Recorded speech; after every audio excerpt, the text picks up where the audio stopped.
ಏನು ಲಾಟ್ಗಟ್ಲೆ ಕೊಬ್ಬರಿ ಹೆಚ್ಚು ಅನಿಸಿದೆ ಸೀತಾ. ಏನೊಂದು 20-25 ಲೀಟ್ರ್ ಎಣ್ಣೆಗೇನು ಮೋಸಿಲ್ಲ. ಅಲ್ಲ, ಎಷ್ಟು ದಿವಸ ತಾಗುತ್ತೆ ಅಂತ ಒಂದೇ ಸೈಜು ಏನು ಒಚ್ಚಲ್ ಹೆಚ್ಚಿಟ್ಟಂಗಾಗಿದೆ. ಕೆಲಸ ಮಾತ್ರ ಕಲಿಬೇಕು ನಮ್ಮ ಸೀತನ ಹತ್ರ. ಸೀತಾ, ಏನು ನಾಯಿ ಹಸುಬ್ರಿಗೆ ಏನು ಮಾಡ್ದಂಗೆ ಮಾಡ್ತೀಯ? ಹೋಗತ್ಲೆ ಹೋಗ. ಇಂದೇನಾರು ನನ್ನ ಮೆಟ್ಟು ಕೊಚ್ಚಿಂದು ಹೋಗ್ಬೇಕಲ್ಲ. ನೀನು ಹೊಲ್ಲೆ 2-3 ದಿಡ್ದೇ ಇದ್ರಿ ಯಾಕೆ ಹೇಳ? ಮ್ಯಾಲೆ 6 ಇಡೋನಾದ್ರೆ ಕೈ ಯಾರು ನೋಡುತ್ತದಾನ. ಮೆಟ್ಟಿಗೇನು ಹಮ ಉರ್ಸ ಆಗಲ್ಲ. 4 ವರ್ಷ ಆಗಿದ್ದು ಗನಾಗಿ ಇನ್ನೊಂದು 2-3 ವರ್ಷ ಹಾಕ್ಬೋದು.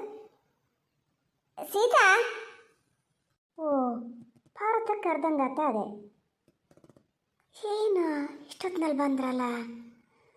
ಪಾರತಕ್ಕನಂದ್ರೆ ಬಂದೆ. ಓ ಹೌದೇ ಸೈ, ಪಾರತಕ್ಕನೇ ಏನ ಗುಮಾನಿ ಹೇಳ್ಕೇಂಡೆ. ಏನು ಮರ ನಮ್ಮನೆ ಮೇಲೆ ಜ್ಞಾನ ಆಗ್ಬಿಟ್ಟದಲ್ಲ. ಏನು ಹಾಗೆ ಮರ್ತು ಹೋತೇನೋ ಅಂತ ಮಾಡಿದ್ದೆ. ಮಾರತಿ, ನಿಮ್ಮನೆ ಈ ಒಬ್ಬ ಹೊತ್ತು ಬರ್ಬೇಕಾದ್ರೆ ಉಸು ಹಿಂದೆ ಮುಂದೆ ಆಗಿ ಹೇಳ್ತದೆ. ಮೆಟ್ಟೊಂದಲ್ಲಿ ಮ್ಯಾಲೆ ಸಿಕ್ಸನ ಅಂತ ನೋಡಿದೆ ಮಾರತಿ. ನಾ ಏನು ಬಂದು ಮೆಟ್ಟಿನ ಬಿಡ್ದಲ್ಲ ಕೂತದೆ ಗನ ಮೆಟ್ಟೆ ಕೊಚ್ಕೊಂಡು ಹೋದ್ರೆ ಅವು ಹೊಡಿ ಬಡಿಲಿ. ಅಲ್ಲ ಸೀತ್, ನೀ ಹೇಳೋದು ನೋಡ್ರಿ, ನೀ ವಾರಕ್ಕೊಂದ್ಸತಿ ನಮ್ಮ ಮನೇಲಿ ಬಂದು ಕುತ್ಕತೀಯ ಅನ್ಬೇಕು. ಹಾಗೆ ಮರ್ತೋದ್ರೆ ನಿಂಗೆ ಮರ್ತೋಗ್ಬೇಕು. ಎಷ್ಟು ವರ್ಷ ಆಯ್ತು ಸೀತಾ ನೀ ನಮ್ಮ ಮನೆಗೆ ಬಂದ? ಒಂದೇ ಒಂದಿನ ಇಂದ ಜರ್ ಬಂದಿತ್ತಲ್ಲ ನನಗೆ. ಅವಾಗ ಒಂದು ಮೆಣಸಿನ ಸಾರು ಮಾಡ್ಕಿ ಬಂದಿದ್ದಲ್ಲ, ಅವಾಗ ಬಂದಿದ್ದೇನ? ಆಮೇಲೆ ನಾನು ನೋಡ್ಲಪ್ಪ ನೀ ಬಂದಿದ್ದ. ಪಾರತಕ್ಕ ತೆಗೀರಿ, ಬಂದೀನಿ. ಆಡಪಾಡ ಹಂಗೆ ಆಚೆಗೆ ಹೋಗೋಳೆಲ್ಲ ಬಂದೀನಿ. ನಿಮ್ಮ ಮನೆಗಾಗೆ 1-2 ಸತಿ ಬಂದೀನಿ. ನಿಮ್ಗೆ ಜ್ಞಾನಿಲ್ಲ. ಮೆಟ್ಟ ಅಲ್ಲೇ ಇಡಿ, ಏನಾಗಲ್ಲ. ನಮ್ಮನೆ ನಾ ಏನು ಮೆಟ್ಟ ಕಚ್ಕೊಂಡೋಗಲ್ಲ, ಇಡಿ. ಓ ನೀವು ಗನ ಮೆಟ್ಟು ಅಂದಿದ್ದು ನೋಡಿ ನಾನು ಹೊಸವು ತಗೊಂಡ್ರೆ ಏನೋ ಮತ್ತೊಂದು ಜೊತೆ ಅಂತ ಮಾಡಿದೆ. ನಾನು ನಾಯಿ ಕಚ್ಕೊಂಡು ಹೋದ್ರೆ ಅವನು ಹೆರ್ಕಿ ಬರೋಕ್ಕೆ ಹೋಗಲ್ಲ ಪಾರತಕ್ಕ. ಅವು ಕಚ್ಕೊಂಡು ಹೋಗಲಿ ಬಿಡಿ. ಮೇಲೆ ಬಲ್ಲಿ ನೀವು ಇನ್ನೊಂದು ಸತಿ ನಾನು ಓಡೋರೊಳಗೆ ಇನ್ನೊಂದು ಜೊತೆ ಹೊಸ ಮೆಟ್ಟು ತಗೊಂಡ್ರೆ ಇಲ್ಲಿದ್ರೆ ನಾನೇ ಎಲ್ಲರೂ ಹೋದೋಳು ಒಂದು ಜೊತೆ ತಗೊಬರ್ತೀನಿ. ಒಳ್ಳೆ ಲಾಯ್ಕ್ ಹೇಳಿದೆ ನೀನು. ಮೆಟ್ಟಿಗೆ ಅಂತ ಆಗ್ಯಾವ ಸೀತಾ. ಹಂಗಷ್ಟ ಕೆಲವೊಂದು ತಂತಿ ಹಾಕಿ ಸಿಗ್ತೀನಿ ಕೆಳಗೆ ಬಿಟ್ಟರೆ ಮತ್ತು ಸುತ್ತ ಕಡೆ ಎಂತಾರಂತೀರ ಆಗ್ಯದ ನೋಡ. ನಾನು ಜಾಪನ ಮಾಡಿ ಇಟ್ಕೋತೀನಪ್ಪ. ನೀ ಎಲ್ಲ ಮತ್ತೆ ಮೆಟ್ಟು ತಂಗಿಂದಿಯಪ್ಪ ನಾತ್ಗಿತ್ತೆ. ನಮ್ಮ ಪಾಪಣ್ಣ ಮತ್ತೇನಿಲ್ಲ, ನಮ್ಮನೇಲಿ ಯಾರು ಕೊಡ್ಸಲ್ಲ ಅಂತ ಹೇಳ್ದೇನೋ, ಅದಕ್ಕೆ ಸೀತಾಗೆ ತಂದು ಕೊಟ್ಟರು ಅಂತಾನೆ. ಅಂತ ಮಿಕ್ಕಿ ತಗೊಳೋದಾರು ನಾನು ತಗೋತೀನಿ ಮರತೆ. ನಿನ್ನ ಜೊತೆಗೆ ಎಲ್ಲರೂ ಬಂದಾಗ ತಗೋತೀನಿ. ಮಾರ ಹಿಂಗೆ ಹೇಳ್ತಾ 2 ವರ್ಷ ಆತೇನ. ಬಲ್ಲಿ ಈಚೆ ಕೂತ್ಕೊಳ್ಳಿ ಬಲ್ಲಿ. ಒಬ್ಬತ್ತು ಸುಸ್ತಾಗಿದೆ. ಸುಳ್ಳಿನಲ್ಲಿ ನೀರು ಕೊಡ್ಲನ ಒಂದು ಲೋಟ? ಬೇಡ ಮನೇಲಿ ಬರೋಲ್ಲ. ನಮ್ಮ ಸಾರ್ತದೆ ಅಂತದ ರಾಗಿ ಅಂತದ ಮಾಡಿತ್ತಪ್ಪ. ಒಳ್ಳೆ ತಣ್ಣಗೆ ಹಾಕಿತ್ತ, ಬೆಲ್ಲ ಹಾಕಿ ಮಾಡಿತ್ತ, ಯಾಲಕ್ಕೆ ಜಜ್ಜಿ ಹಾಕಿತ್ತ ಏನ, ಒಳ್ಳೆ ಪರಿಮಳ ಆಗೋಯ್ತು. ಹಾಕಿತ್ತು ಘನಾಗಿ 2 ಲೋಟ ಕುಡ್ಕೊ ಬಂದೆ. ಆ ಕುಡ್ದಿಕ್ಕೆ ಹಾಕಿ ಏನು ಹೊಟ್ಟೆ ಬಾಧೆ ಆದಂಗೆ ಆತ ಏನೋ ಮರತಿ. ಒಬ್ಬ ಹೊತ್ತಾಗ ಗೊಳಾತು. ಕೂತ್ಕೋತೀನಿ, ಒಂದು ಗಳಿಗೆ ಕೂತ್ಕೋತೀನಿ ನಾನು. ಹ್ಞೂ ಕೂತ್ಕೊಳ್ಳಿ ಪಾರತಕ್ಕ. ಅಲ್ಲ ಸುಮ್ಮನೆ ಬರೋಕ್ಕಿರಲ್ಲ ಪಾರತಕ್ಕ ನೀವು, ಅದು ಈ ಕೆಲಸದಿಂದಲೇ. ಅಡಿಕೆ ಎಲ್ಲ 6 ಸಾತನ? ಹ್ಞೂನೇ, ಅಡಿಕೆ ಎಲ್ಲ 6 ಸಾತು. ಏನು ನಿಮ್ಮಷ್ಟು ಅಡಿಕೆ ಆಗ್ತದ? ಯಾವಿದ್ರೆ ಅಡಿಕೆ ಬೇಕತ್ತಲ್ಲ, ಕತ್ತರಿಸೋದು ಬೇಡ ಅಂತ ಕೂತ್ಕೊತಾನೆ ನಮ್ಮ ಪಾಪಣ್ಣ. ಉಂಡೆಗೆ ಹೊರಬ್ಲು ಬೇರೆ ಮಾಡಕ್ಕೆ ಎಷ್ಟು ಹೊತ್ತಾಗಕ್ಕೆ? ಅಡಿಕೆ 6 ಆಗಿದೆ. ನೀ ಹೇಳೋದು ನೋಡಿದ್ರೆ ಕೆಲಸ ಎಂಥದ್ದು ಇಲ್ಲದೆ ಇದ್ದು ನಾ ಬರೋದೇ ಇಲ್ಲ ಅನ್ಬೇಕು. ಬಂದಿದ್ದು ಏನು ಸುಮ್ಮನೆ ಏನಲ್ಲ. ಎಂತಕ್ಕೂ ನನಗೆ ಉಸಿರೇ ಸಾಮಾನು ಇಲ್ಲ ಮರತೆ. ಈಗೊಂದು ಕೆಲಸ ಆಗ್ಯದಲ್ಲ ಸೀತಾ. ಎಂತ ಪಾರತಕ್ಕ? ಶಾರದೆ ಅಂತಾರೆ ಹೇಳ್ತಾ. ಹೋಗಲಿ ಬಿಡಿ ಪಾರತಕ್ಕ, ಅವನ್ನೆಲ್ಲ ತಲೆಗೆ ತಗೋಬೇಡಿ. ಅದಕ್ಕೂ ಈಗ ಒಳಗೆ ಹೊರಗೆ ಮಾಡಿ ಒಂಥರ ಸುಸ್ತಾದಂಗೆ ಆಗಿರ್ತದಲ್ಲ, ಸಿಟ್ಟಲ್ಲಿ ಎಲ್ಲ ಒಂದು ಮಾತಾಡ್ತದೇನ, ಮತ್ತೇನು ಬೇಕಂತ ಅಲ್ಲ. ನಿಮಗೆ ನಾನು ಹೇಳ್ಬೇಕನ್ರಿ, ಅದಕ್ಕಾಗಿ ಮನ್ಸಿಗೆ ಬೇಜಾರು ಮಾಡ್ಕೊಂಡ್ರಾ? ಹೋಗಲಿ ಬಿಡಿ. ಇಲ್ಲಿ ಬಂದ್ರಲ್ಲ, ಬಂದು ಹೇಳ್ಕಿಬೇಕಾಗಿದ್ದನ್ನೆಲ್ಲ ಹೇಳ್ಕೇಳಿ. ಮನ್ಸೊಳಗೆ ಇಟ್ಕೊಳೋದ್ಕಿಂತ ಹೇಳ್ಕೊಳೋದು ಒಳ್ಳೆಯದು. ಇಲ್ಲೇ ಸೀತಾ, ಹಾಗೇನಲ್ಲ. ಸಾರ್ದಂದೇನಿದಿಲ್ಲ ಹಂಗೆ ಅಂತ ಮಿಕ್ಕಿ ಅದೇನಾರು ಹೇಳ್ರಿ ನಾನು ಅದಕ್ಕೆ ತಿರುಗಿ ಹೇಳ್ಕಿತೀನಿ. ಸಾರ್ದನ್ ಸುದ್ದಿ ಅಲ್ಲ, ರಾಕೇಶನ್ ಸುದ್ದಿ ಕೇಳನೆ ನೀನು.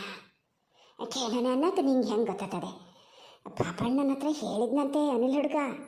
ಭಾರತತ್ತೆ ಹತ್ರನೂ ಹೇಳಕ್ಕೊಡ್ದು ಅಂದಿದ್ದಂತೆ. ಅವ ಸಾರ್ದಕ್ಕೂ ಗೊತ್ತಿಲ್ಲ. ನನಗೆ ಪಾಪಣ್ಣಗೆ ಅನಿಲ್ ಹುಡುಗಗೆ ಈಗ ಬಿಟ್ಟರು ನಿಂಗೆ ಇಷ್ಟೇ ಜನಕ್ಕೆ ಗೊತ್ತ. ನೀನು ಹೇಳ್ತೀಯ ಸೀತಾ ಅವ ಮಗಿನ ಮದುವೆ ಆಗ್ಯಾನಲ್ಲ, ಮದುವೆ ಆಗೋಕ್ಕೆ ಇಷ್ಟನೇ ಇರಲ್ಲ ಅಂತಾನಂತೆ. ಮದುವೆ ಆಗೋಕ್ಕೆ ಇಷ್ಟ ಇಲ್ಲ, ಅದು ನಾನು ಹಿಂತಿ ಹಂಗೆ ಅದನ್ನು ನೋಡೋಕ್ಕೆ ಆಗಲ್ಲ ಅಂತಾನಂತೆ. ಅದಾರು ಅವನ ಹೆಣೆ ಎಂತಾರು ತಕ್ಕೊಂಡ್ಲೆ ಹೇಳ್ತೀಯ ರಮ್ಮೆಗೇನು ಮದುವೆ ಆಗ್ಬೇಕಂತ ಕೂತಾನಂತೆ. ಹೌದಾನೆ ಈಗ ಯಾರು ತಲೆ ಸಮ ಇರೋರು ಹಿಂಗಿದ್ ಮಾತಾಡ್ತಾರನಕ್ಕೆ ಅಲ್ಲ. ಗುಂಡಪ್ಪಣ್ಣೆಲ್ಲರೂ ಒಳಗೆ ಮುಲ್ಕೆ ಇಟ್ಕಿದ್ದಾರೆ ಮರತೆ. ಭಾರತಕ್ಕ ಹೆಣ್ಣು ತೆಗಿಲಿ ಪಗಿಲಿ ಅಂತ ಹೇಳ್ಬೇಡಿ ಮರ, ಅವ್ರ ಮನೇಲಿ ಆದವೇ ಸಾಕಾಗ್ಯವೆ. ಅದು ಪಾಪಣ್ಯ ಅಂತ ಹೇಳದ್ನ ನೀವು ಅಂತ ಅಲೈಸ್ಕೊಂಡ್ರ ಹುಡುಗ ಹಟ್ಕಿನಂದ್ರೆ ಹಂಗೆಲ್ಲ ಯಾರು ಮಾತಾಡ್ತಾರೆ? ಸುಮ್ಮನೆ ಗಂಡ ಹೆಂಡತಿ ಗನಾಗಿ ಅದಾರ ಅವ್ರ. ಒಂದಿನಲ್ಲಿ ದೇವಸ್ಥಾನಕ್ಕೆ ಬಂದಾಗ ನೋಡಿದ್ದೆ, ಮಾತುಕತೆ ಎಲ್ಲ ಚೆನ್ನಾಗಿ ಆಡ್ಕೊಂಡಿದ್ರಪ್ಪ. ಹೋ ಸೀತಾ, ನೀ ಎಲ್ಲಿದ್ದೀಯ? ನಾನು ಹಂಗಂತಾನೆ ಜ್ಞಾನ ಮಾಡಿದೆ. ಇಷ್ಟು ದಿವಸ ಸುಧಾರಿಸ್ಕಿತ್ತಲ್ಲ ಆ ಮಗ ಪಾಪ, ಈಗ ಏನು ಒಳ್ಳೇದಂತೆ ಮನೇಲಿ ಅವಳದೆ ಮತ್ತೆ ಅಂತ ಮಾಡ್ತದ. ಈಗ ಯಾರ ಹತ್ರ ಹೇಳ್ಕೊಳಕ್ಕಾರ ಆತದ? ಮೊನ್ನೆ ಬಂದ್ಕೊಂಡು ಮನೆ ಹುಡುಗನ ಹತ್ರ ಹೇಳ್ತಾನಂತೆ, ನೋಡೋದೇನು ಬೆಳಗಾದರೂ ನಮ್ಮ ಮನೇಲಿ ಹಿಂಗೆ ಒಳ್ಳೇದು ಕರಿಯೋದು ಮರೆಯ ನಿಮ್ಮದೇನೇ ಇಲ್ಲ ಅಂತೇಳಿ ಅಂತಕ್ಕೆ ಕೇಳ್ರೆ ಹಿಂಗಂತ ಹೇಳ್ತಾನಂತೆ. ಬಾಯಿಗೆ ಬಂದಂಗೆ ಬೈತಾನಂತೆ ಅನಿಲ್ ಹುಡುಗ. ಪಾಪಣ್ಣ ಬೈತಿದ್ನಂತೆ, ಎಂತಕ್ಕೂ ಪಾಪಣ್ಣ ಗೊತ್ತು ಅಂತ ರಾಕೇಶಕ್ಕೆ ಗೊತ್ತಿಲ್ಲ. ಹಂಗೆ ಹಾಕೋದು ಅವೇನು ಹೇಳ್ದೆ ಇದ್ದಂಗಾಗಿದೆ. ಅಲ್ಲ ಇದಕ್ಕೆ ಎಂತ ಮಾಡೋದೆ ಸೀತಾ? ನಾನು ನೋಡು ಇಷ್ಟು ವರ್ಷ ಆತಲ್ಲ, ಒಬ್ಬರ ಬಾಯಲ್ಲಿ ಹಿಂಗಿತ್ತು ಅಂದಿದ್ದನ್ನು ನಾ ಎಲ್ಲ ಕೇಳಲ್ಲ. ಈ ಥರದ್ದು ಇದನ್ನೇ ನೋಡಲ್ಲ. ಏನೇ ಸೈ ಮಾರತ್ತೆ ರಾಜ್ಯಕ್ಕೆ ಇಲ್ದಿದ್ದವ ಯಾವ ಥರನ ಹೊರದೇಶಕ್ಕೆ ಹೋದವೆಲ್ಲ ಹಿಂಗೆಯೇ ಇಲ್ಲ. ಹೊರದೇಶಕ್ಕೆ ಹೋದರೆಲ್ಲ ಹಾಗೆ ಎಲ್ಲ ಇರಲ್ಲ ಪರತಕ್ಕ. ಎಷ್ಟೋ ಜನ ಎಲ್ಲ ಹೋಗಿ ಮದುವೆ ಹಬ್ಬ ಹಾಗೆ ಗನಾಗೆ ಮನೆ ಸಂಸಾರ ಮಾಡ್ಕೊಂಡಿಲ್ಲನು. ಈ ಹುಡುಗಿಗೆ ಎಂತ ಆತಂತ ನೋಡೋದು ಮಾರ. ನಂಗೊಂಥರ ದಿಕ್ಕಿ ಹರಿದಿದ್ದಂಗೆ ಆತ. ಅದೇ ನನಗೆ ಹಿಂಗಾತದೆ. ಇನ್ನು ಪಾಪ ಪೂರ್ವಿತನ ಅಪ್ಪ ಎಲ್ಲ ಕೇಂದ್ರೆ ಇನ್ನು ಅವ್ರಿಗೆ ಹೆಂಗೆ ಆತದೆ? ಥೋ, ಹೆಂಗೆ ಆಗೋಕ್ಕೂ ಹೋಗೋಕ್ಕೂ ಈ ಮಗ ಹೇಳ್ಬೇಕಲ್ಲ. ಅಂತ ಯಾವ ಎಲ್ಲ ಹೇಳ್ತದೆ? ನೀವು ಬೇರೆಯವ್ರನ್ನ ಮದುವೆ ಆಗಿ ಅಂತಾನಂತೆ. ಅವನ ತಲೆ ಬುಲ್ಡೆ ಬಿಚ್ಚಿಟ್ಕೊಂಡು ನೋಡೋಣ ಅಂತ ಕಾಣಲ್ಲನೆ. ಹಾಗೆ ನಮ್ಮ ಪಾಪಣ್ಣ ಹೇಳೇನಂತೆ, ಯಾರು ಡಾಕ್ಟ್ರ್ ಹತ್ರ ತೋರ್ಸೋಣ ಅಂತ ಹೇಳೇನಂತೆ. ಆಮೇಲೆ ಹುಡುಗನು ಹ್ಞೂ ಹಾಗೆ ಮಾಡೋಣ ಅಂದನಂತೆ. ನಂಗೊಂಥರ ಜೀವ ಕೇಳಲೆ ಸೀತಾ. ನನ್ನ ಕಿವಿ ಮೇಲೆ ಇದ್ದು ಬಿದ್ದಲಿಂದ ಎಷ್ಟೊತ್ತಿಗೆ ಬಂದಿನ ಹತ್ರ ಹೇಳಿರೋ ಅನ್ನಂಗೆ ಆಗಿತ್ತ. ಈಗೊಂಥರ ಭಾರ ಕಮ್ಮಿ ಆದಂಗೆ ಆತ ನನಗೆ ತಲೆ ಭಾರ. ನಾ ಈಗ ನಿಮ್ಮ ಮನೆಗೆ ಅಂತ ಹೊಲ್ಟಕ್ಕೂ ಪಾಪಣ್ಣ ಗುಮಾನೆ ಆಯ್ತು. ಎಂತಕ್ಕೆ ಹೋತಿದ್ದೀಯಮ್ಮ ಅಂದ. ನಾ ಸುಮ್ಮನೆ ಒಂಥರ ತಲೆ ಬೇಜಾರಾದಂಗೆ ಆಗ್ತದೆ, ಹೋಗಿ ಬರ್ತೀನಿ ಅಂತ ಹೇಳಿ ಬಂದೀನಿ. ಈ ಹುಡುಗಗೆ ಅಂತ ಹೇಳೋದು ಕೇಳೋರು ಮನೇಲಿ ಇಲ್ದಿದ್ರೆ ಹಿಂಗೆ ನೋಡು. ಮನೇಲಿ ಈಗ ಅಪ್ಪ ಅವ್ವ ಇದ್ದಿದ್ರೆ ಹಿಂಗಾಗಕ್ಕೆ ಬಿಡ್ತಿದ್ರ? ಎರಡು ತಪ್ಪರಕ್ಕೆ ಕೊಟ್ಟು ಸರಿ ಮಾಡ್ತಿದ್ರು. ಈಗ ಹಂಗೆ ಯಾರು ಹೇಳೋರು ಇಲ್ದಿದ್ದಕ್ಕೆ ಅವನಿಗೆ ಹಂಗಾಗ್ಯದ. ಅದೇನೋ ಹೌದು ಪಾರ್ವತಕ್ಕ, ಅದೇನೋ ಹೌದು. ಆದರೆ ನಂಗೊಂಥರ ತಲೆನೇ ಇದಾದಂಗೆ ಆತ್ರಿ. ನಾನು ಇಲ್ಲಿ ತನಕ ಈ ಥರದ್ದು ಎಲ್ಲೂ ಹಿಂಗಾಗಿದ್ದು ನಾ ಕೇಳಲ್ಲ. ಅವನಿಗೆ ಯಾರು ಸರಿಯಾದ ರೀತಿಯಲ್ಲಿ ಬುದ್ಧಿ ಹೇಳಾರ ಆಗ್ಬೇಕ್ರಿ. ಬುದ್ಧಿ ಹೇಳಬೇಕು. ಮನೆಯಲ್ಲಿ ನೀವು ಹೇಳ್ದಂಗೆ ಹಿರಿದಾಗಿದ್ದಾರೆ ಇಲ್ಲ. ಈ ಮಗಿಗೂ ಪಾಪ ಯಾರ ಹತ್ರ ಹೆಂಗೆ ಅಂತ ಹೇಳ್ತಿತ್ತದ ಇದು ಗುಟ್ಟೆ ಮಾಡ್ತಾ ಬಂತು. ಇದು ಸುಮ್ಮನೆ ಹಾಕಿಂಡಂಗೆ ಅವನಿಗೆ ಅದೇ ಒಂಥರ ಅಭ್ಯಾಸ ಆದಂಗೆ ಆಗೋತು. ಅದಾರು ಎಂತಾರು ಮಾಡಿ ಸರಿ ಮಾಡ್ಬೋದೇನೋ. ರಮ್ಯನ ಮದುವೆ ಆತೀನಿ ಅಂದಾನೆ ಅಂದರೆ ಎಲ್ಲರೂ ಈ ವಿಚಾರ ಯಾರಿಗೆ ಬಂದರೂ ಹೌದಾ? ಇವಂತೂ ಇದಾಗೋತಾನಲ್ಲ, ಆ ಮಗಿನ ಭಾಳ ಹಾಳು ಮಾಡ್ತಾನಲ್ಲ. ನಾ ಇಲ್ಲಿ ಹೇಳಿದ್ದು ಪಾರ್ವತಕ್ಕ, ಇನ್ನು ಎಲ್ಲೂ ಬಾಯಿ ಬಿಡಬೇಡಿ. ಇದನ್ನು ಪಾಪಣ್ಣಗೂ ಹೇಳ್ಬೇಡಿ. ಓ ಸೀತಾ, ಗುಂಡಪ್ಪಣ್ಣ ಬರ್ತಾದಾರೆ ತಡಿ ಆಮೇಲೆ ಮಾತಾಡೋಣ. ಓ ಏನು ಮಾತು ಗುಂಡಪ್ಪಣ್ಣ? ಬಿಸಿಲು ಬೆಂಕಿ ಒಂದು ಲೆಕ್ಕಕ್ಕೆ ತಗೊಂಡರಲ್ಲ ಮಾರ. ಒಂದು ಜಾತಿ ಕೆಲಸ ಅಡಿಕೆನ ಈ ಸರ್ಗೆ ಇಡೀ ಊರಿಗೆ ನಿಮ್ಮನೆಲ್ಲ ಆದಷ್ಟು ಯಾರ ಮನೇಲೂ ಆಗಲ್ಲ ಅಂತಾರೆ.